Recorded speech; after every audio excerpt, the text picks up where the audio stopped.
हरिओम सभी को। मेरी आवाज आ रही है? Am I audible? हाँ मैम, आ रही है। ओके।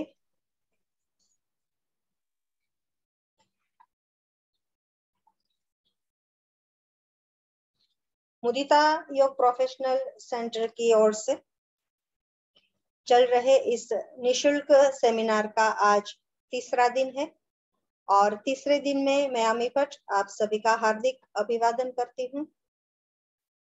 आज की हमारी जो स्पीकर है वो श्रीमती अनीता गजेरा है, जो कि मुदिता योग प्रोफेशनल की एक सीनियर फैकल्टी है।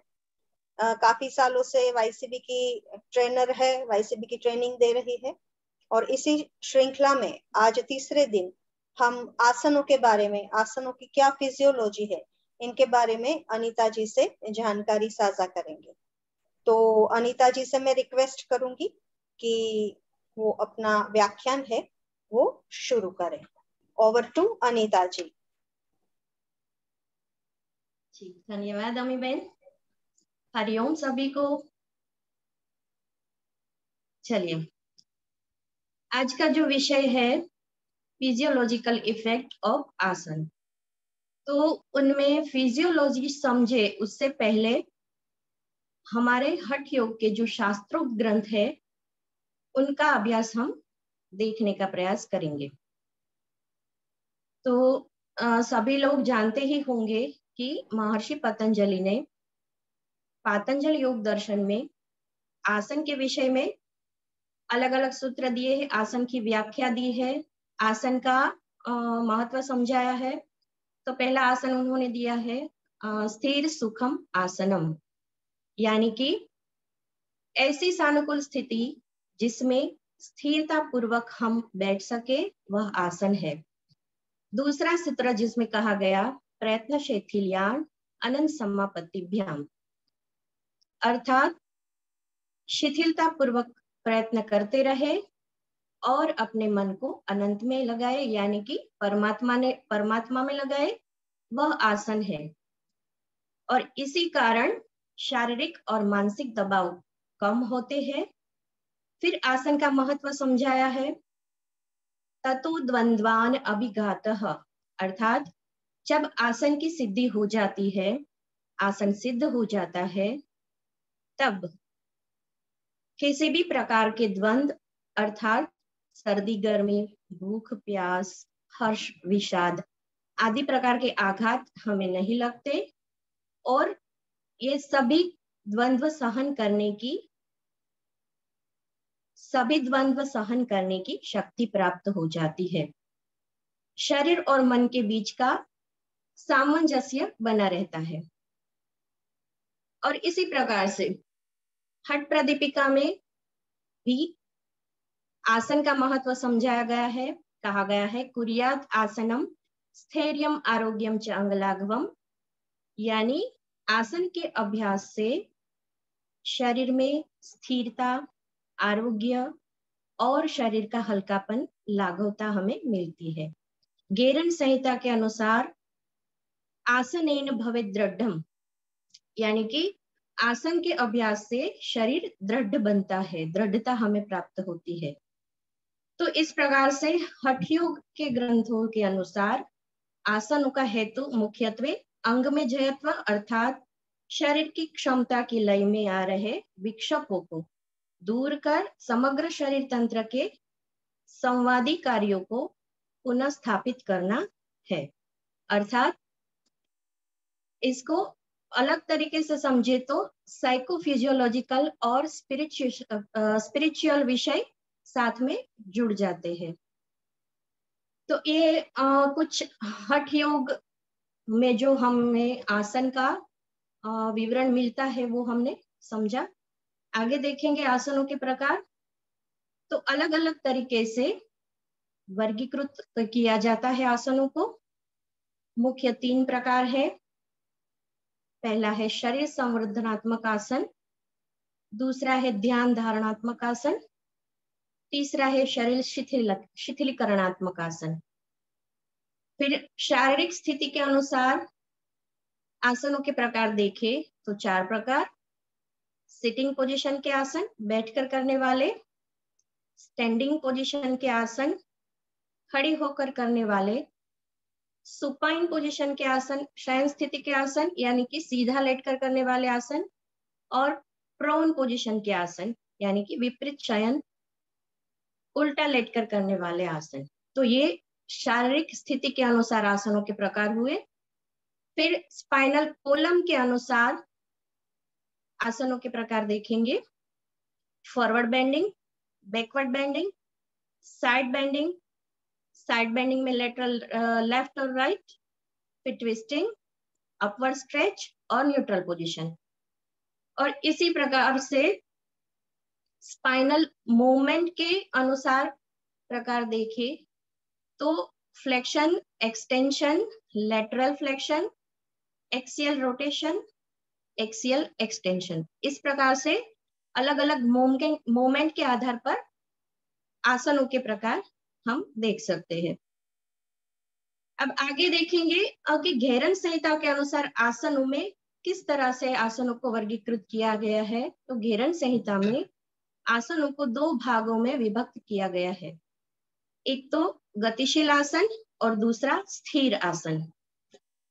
तो प्रारंभ में अपने शरीर का नियंत्रण में लाने के लिए और शरीर को लचीला बनाने के लिए गतिशील आसनों का अभ्यास किया जाता है।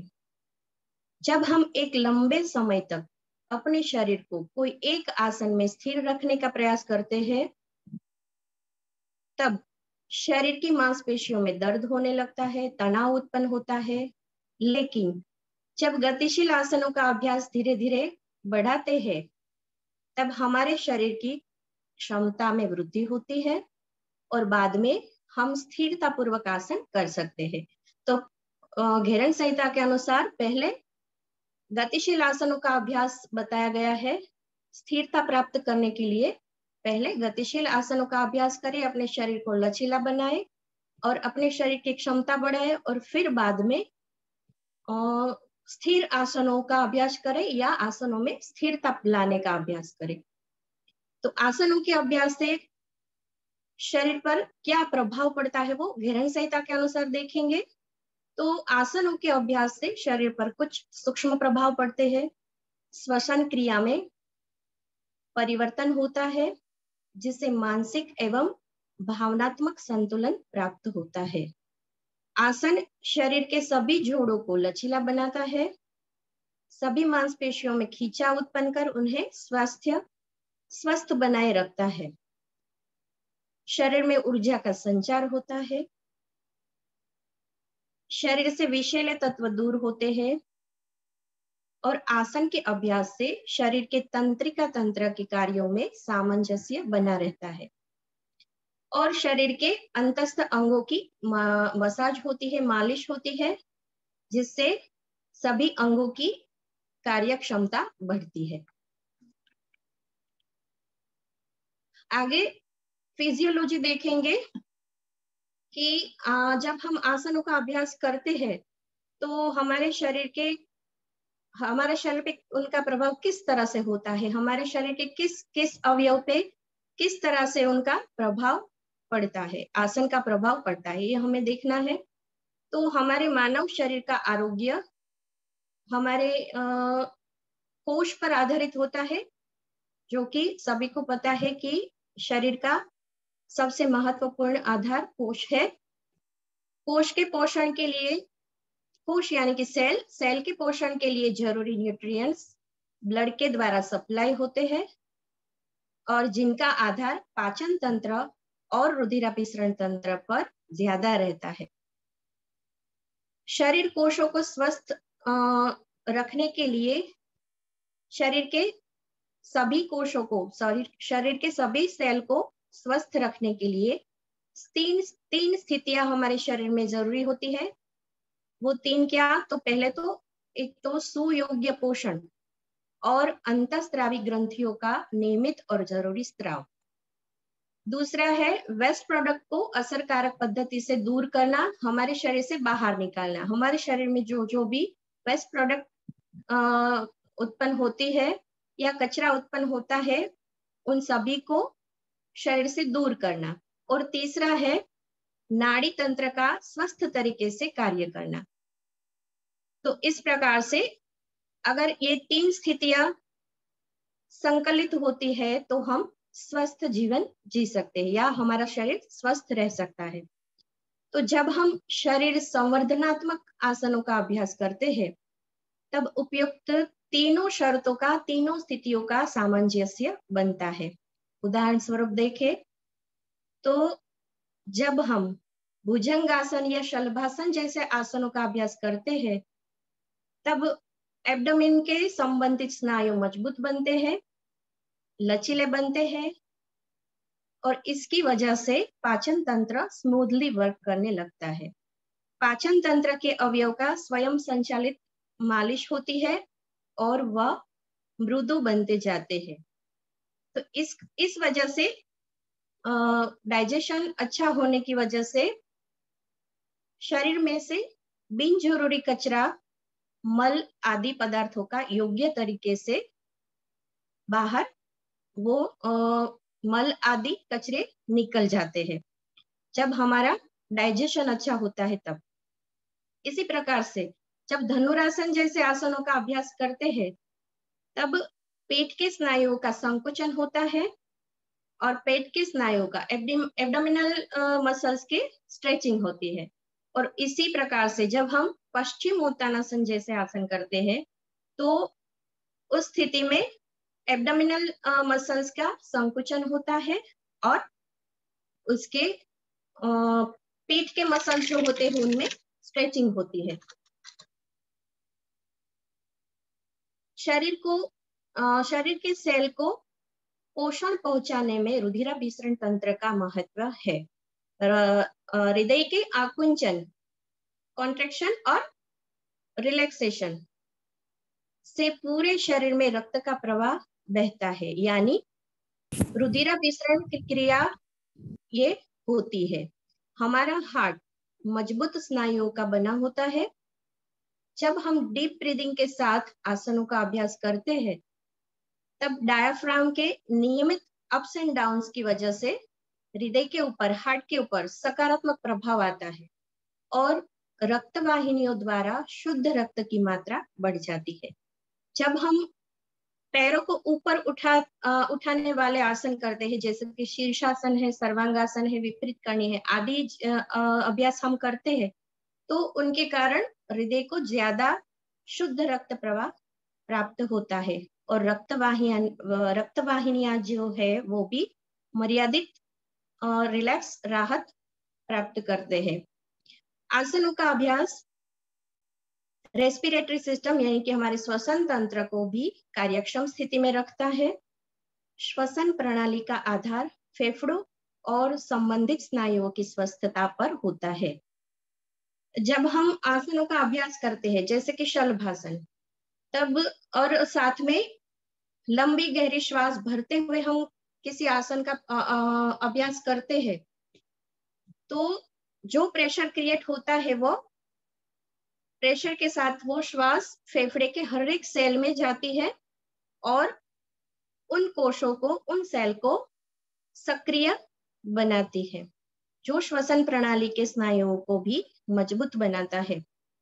इसी प्रकार से हमारे शरीर की अंतःस्रावी ग्रंथियों के स्राव भी हमारे शरीर को स्वस्थ एवं एक्टिव बनाने के लिए बहुत ही महत्वपूर्ण है। जब हम सर्वांगासन, मत्स्यासन, सिंह मुद्रा जैसे अभ्यास करते हैं तब हमारे शरीर की थायराइड ग्रंथि स्टिमुलेट होती है। इसी प्रकार से जब शीर्षासन का अभ्यास करते हैं तो पिट्यूटरी ग्रंथि और पिनियल ग्लैंड स्टिमुलेट होती है। जब भुजंगासन, धनुरासन जैसे अभ्यास करते हैं तब हमारे शरीर की एड्रिनल ग्लैंड स्टिमुलेट होती है। इसी प्रकार से हमारी जो भी अंतःस्रावी ग्रंथि है वो इसी प्रकार से अलग अलग आसनों से, अलग अलग आसनों के प्रभाव से स्टिमुलेट होती है। और इसी प्रकार से आसनों का प्रभाव नर्वस सिस्टम पर भी होता है। नर्वस सिस्टम में मुख्यतः ब्रेन, स्पाइनल कॉर्ड और नर्व्स होती है, जिसमें नर्व्स तीन प्रकार की, सेंसरी नर्व्स, मोटर नर्व्स और ऑटोनॉमिक नर्व्स। ऑटोनॉमिक नर्व्स दो प्रकार की होती है, सिंपैथेटिक और पैरासिम्पैथेटिक। जब हम आसनों का अभ्यास करते हैं, मीन्स कि पैरों को ऊपर उठाए, ऐसे आसनों का अभ्यास करते हैं, शीर्षासन या सर्वांगासन, इन आसनों का अभ्यास करते हैं, तब ब्रेन को ज्यादा ब्लड सप्लाई मिलता है, जो नर्वस सिस्टम को स्वस्थ रखने में सहायक बनता है। जब बैकवर्ड या फॉरवर्ड बेंडिंग की मूवमेंट करते हैं, तब स्पाइनल कॉर्ड से जुड़ी नर्व्स एक्टिवेट होती है और उनसे जुड़े मसल्स भी टोन होते हैं, उनकी इलास्टिसिटी बढ़ती है। जब सभी नाड़ियां असरकारक तरीके से कार्य करती है, तब शरीर में सभी तंत्रों के बीच का कोऑर्डिनेशन सबसे अच्छा बन पाता है। इसके साथ एंटीरियर एब्डोमिनल मसल्स और पैरासिम्पैथेटिक नर्व्स एक्टिव रहते हैं और स्वस्थ बनते हैं।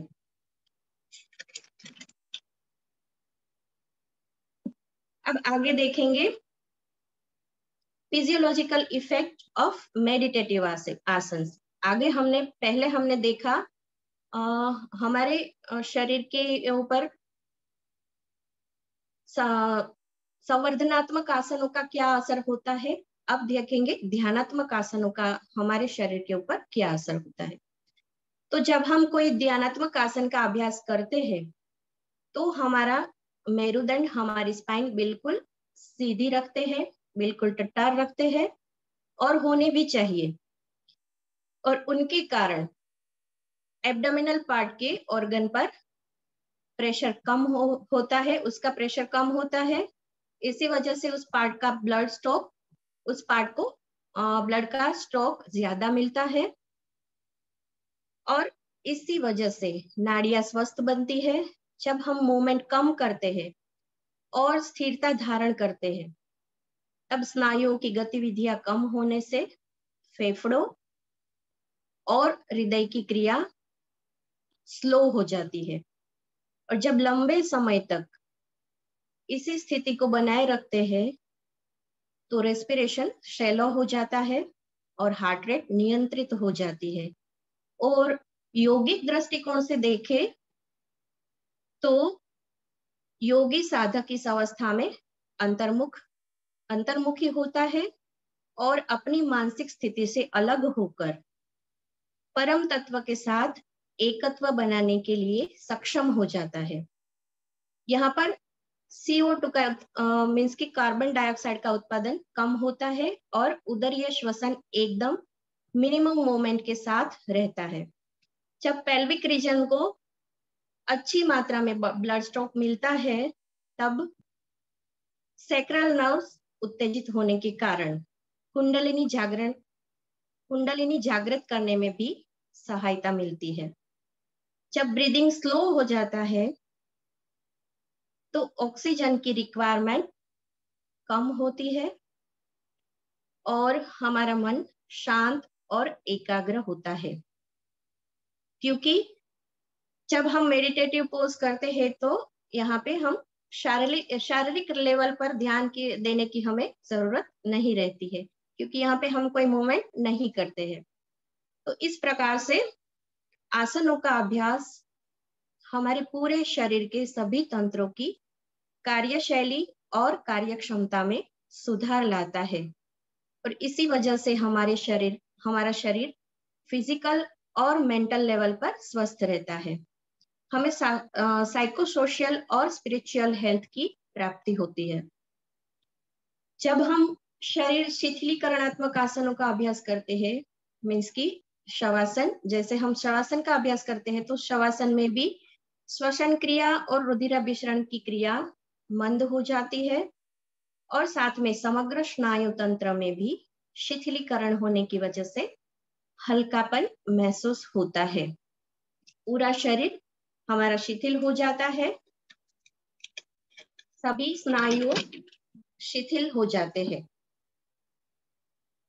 अब पर्टिकुलर कोई एक ऑर्गन को देखें तो हम अभी हार्ट के बारे में समझेंगे कि हार्ट पर आसनों के अभ्यास से क्या क्या प्रभाव और किस तरह से प्रभाव होता है। तो हमारा हृदय, हमारा हार्ट दो फेफड़ों के बीच थोरासिक केज में समाया हुआ है और वो 70 टाइम प्रति मिनट धबकता है और पूरे शरीर को शुद्ध रक्त का प्रवाह प्रवाहित करता है। यहाँ पे डायाफ्राम जो है वो छाती को एब्डोमेन से सेपरेट करता है।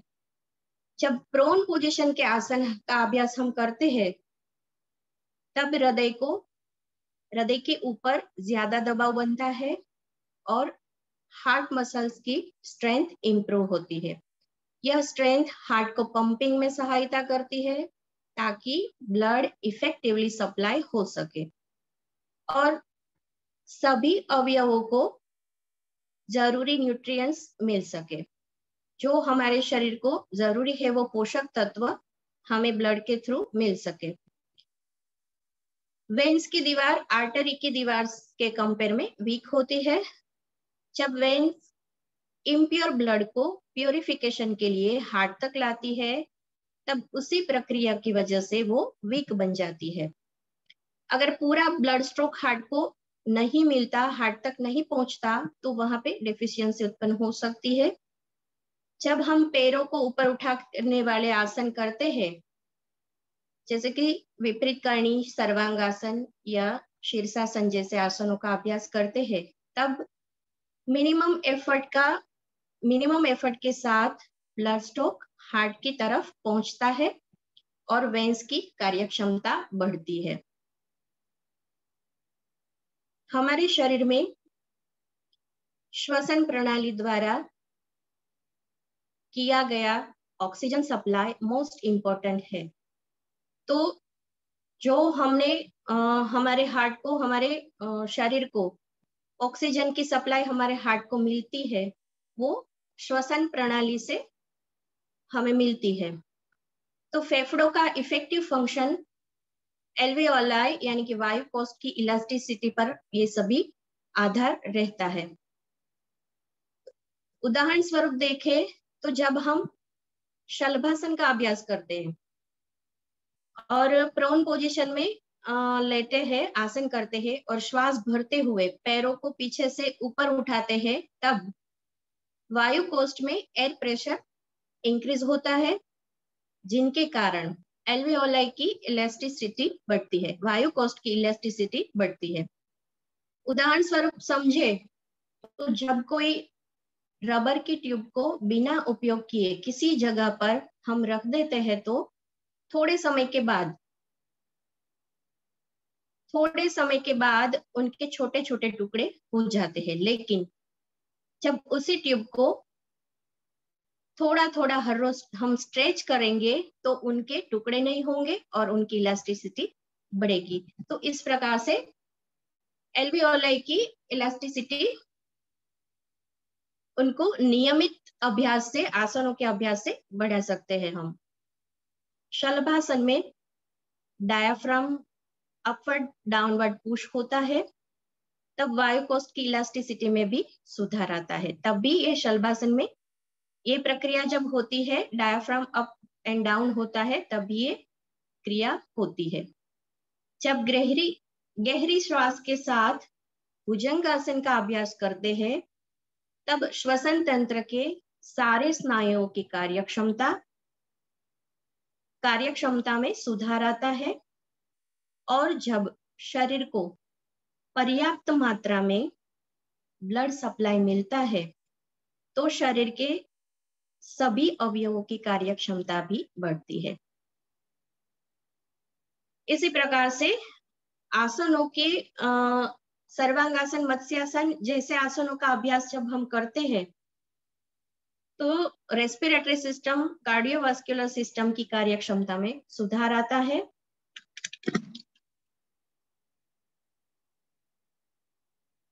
और इसी वजह से जरूरी न्यूट्रिएंट्स जैसे protein, fats, carbohydrate, salt and minerals का सभी अवयव की तरफ प्रॉपर सप्लाई होता है, जिनके कारण शरीर के सभी तंत्र स्वस्थ बनते हैं। तो इस प्रकार से हमारे शरीर पर आसनों का अलग अलग, हमारी अलग अलग सिस्टम पर, हमारे अलग अलग अवयव पर और सूक्ष्म से सूक्ष्म प्रभाव हमारे शरीर पर पड़ता है। तो इस प्रकार से मैंने ये विषय यहाँ पे रखने का प्रयास किया। ये विषय बहुत ही गहरा है, लेकिन कुछ विषयों को यहाँ पे मैंने समझाने का छोटा सा प्रयास किया है। तो यहाँ पे मैं अपना व्याख्यान कंप्लीट करती हूँ और अमी बहन से अनुरोध करती हूँ कि आगे का वो संभाले। हरिओम। हरिओम। बहुत बहुत धन्यवाद अनीता जी आपका। आप में से किसी को कोई क्वेश्चन है तो अनीता जी से आप पूछ सकते हैं अनम्यूट होकर।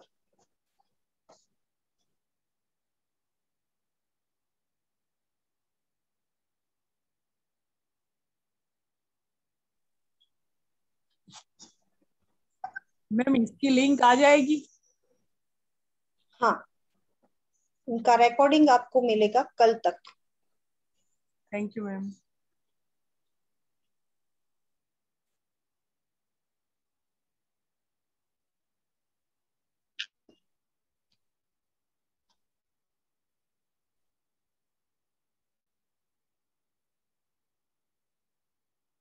अभी भी हमारे पास कुछ मिनटों का समय बचा हुआ है। अगर आप में से किसी को कुछ क्वेश्चन है, कोई परेशानी, कोई दिक्कत आसनों के लेकर, जो व्याख्यान आपने सुना, आप कुछ पूछना चाहते हैं तो पूछ सकते हैं।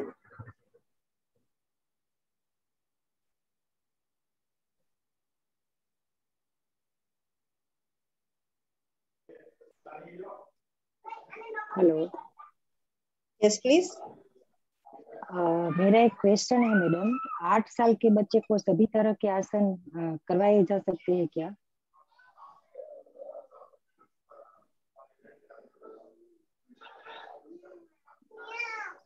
नहीं, 8 साल से ऊपर की उम्र से करवाए तो अच्छा रहेगा, क्योंकि हमारे शास्त्र में भी कहा गया है कि 8 साल से नीचे की उम्र के बच्चे को आसन नहीं करवाने चाहिए। 8 साल से ऊपर मीन्स कि 10 या 12 साल तक पहुंचे तभी सभी आसनों, कठिन आसनों का अभ्यास शुरू करवाइए। Okay, thank you madam.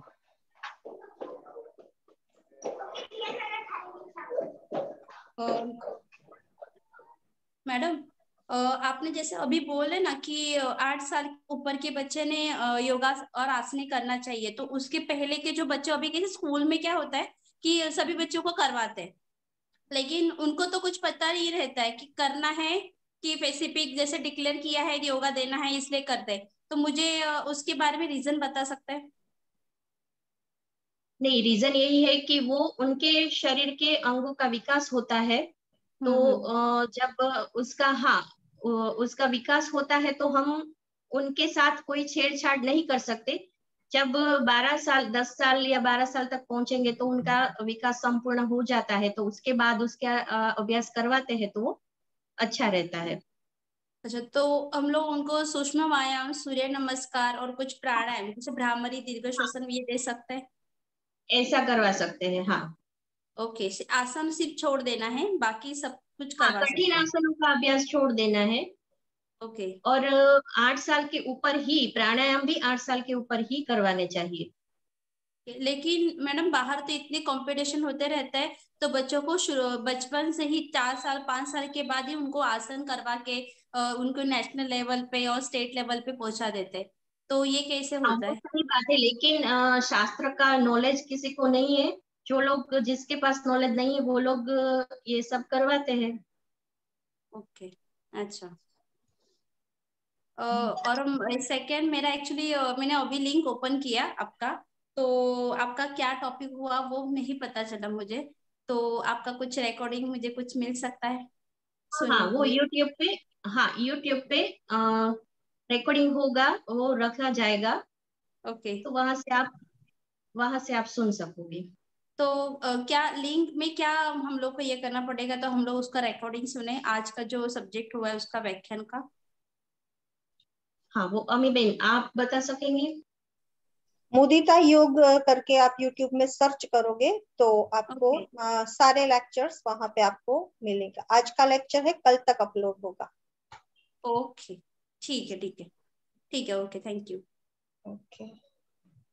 Yes Bhagirath ji, Bhagirath Pani ji, आप कुछ कहना चाहते हैं? आपने हैंड रेज किया हुआ है। हाँ, हेलो। जी बताइए। हाँ, नमस्ते जी। अच्छा, किसी का हियरिंग प्रॉब्लम थोड़ा डिफेक्ट है, तो शीर्षासन कर सकेगा? फिर से रिपीट कीजिए। हाँ जी, हेलो। हाँ। हाँ, किसी का हियरिंग प्रॉब्लम थोड़ा आ गया है, हम्म। तो वो लोग शीर्षासन कर सकेंगे? शीर्षासन कर सकते हैं, लेकिन करना नहीं चाहिए, क्योंकि जब हम शीर्षासन करते हैं तो हमारे कान के ऊपर भी थोड़ा प्रेशर बनता है, इसलिए हमें उन्हें शीर्षासन ना करें ऐसा ही सजेस्ट करना चाहिए। अच्छा, बहुत बहुत धन्यवाद।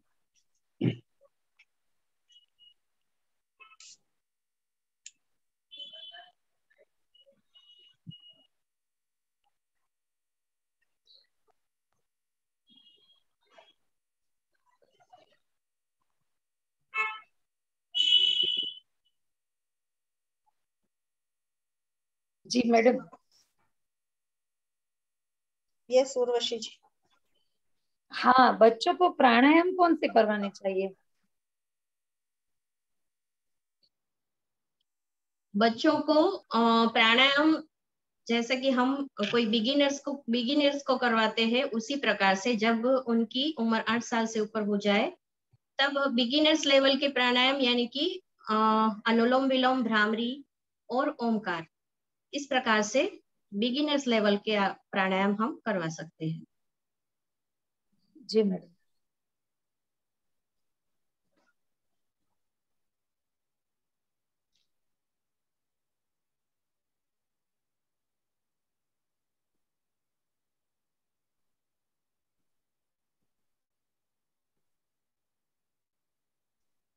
अगर किसी को कोई क्वेश्चन है तो 1 मिनट का वक्त है, अदरवाइज हम मीटिंग को शांति मंत्र के साथ एंड करेंगे।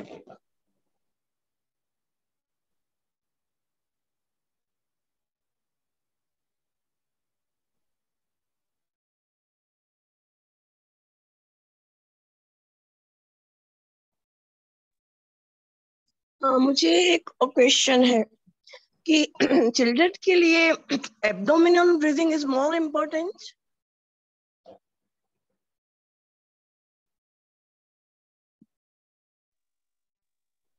हेलो। हाँ, क्या पूछ रहे थे आप? हाँ जी, मुझे पूछना है कि फॉर चिल्ड्रन ये इम्पोर्टेंट है, एब्डोमिनल ब्रीदिंग ज्यादा इम्पोर्टेंट है, और है तो हाँ, क्यों? एब्डोमिनल ब्रीदिंग सबके लिए इम्पोर्टेंट है, क्योंकि एब्डोमिनल ब्रीदिंग हम जब करते हैं तो हमारे डायफ्राम की जो मूवमेंट होती है, उसके वजह से लंग्स ज्यादा खुलते हैं और ज्यादा ऑक्सीजन का प्रवाह हमारे अंदर आता है, और जब हम एक्सेल करते हैं तब ज्यादा से ज्यादा हमारे शरीर के अंदर जो कार्बन डाइऑक्साइड है वो बाहर निकल जाता है। तो मेरी दृष्टि से एब्डोमिनल ब्रीदिंग जो है वो ज्यादा इफेक्टिव है। ओके जी, थैंक यू।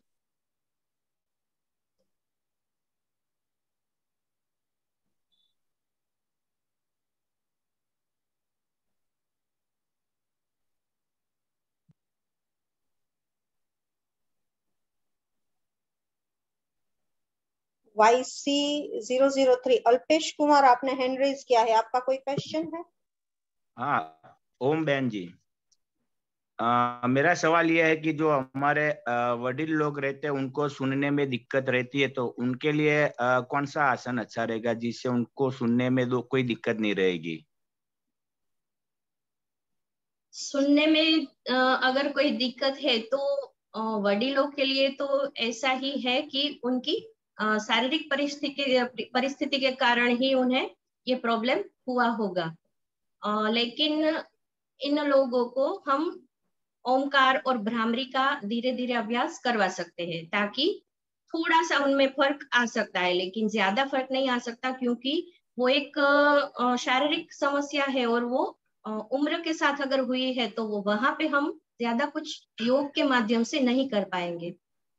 यंग लोग रहते हैं, जैसे कि कुछ इंडस्ट्री में जॉब करते हैं, उन लोगों को ध्वनि प्रदूषण रहते हैं, उनसे भी डेफ होता है, बहरापन होता है, तो उनके लिए कौन सा आसन करवाना चाहिए? उनके लिए भ्रामरी प्राणायाम बेस्ट है। Okay, thank you very much बहन।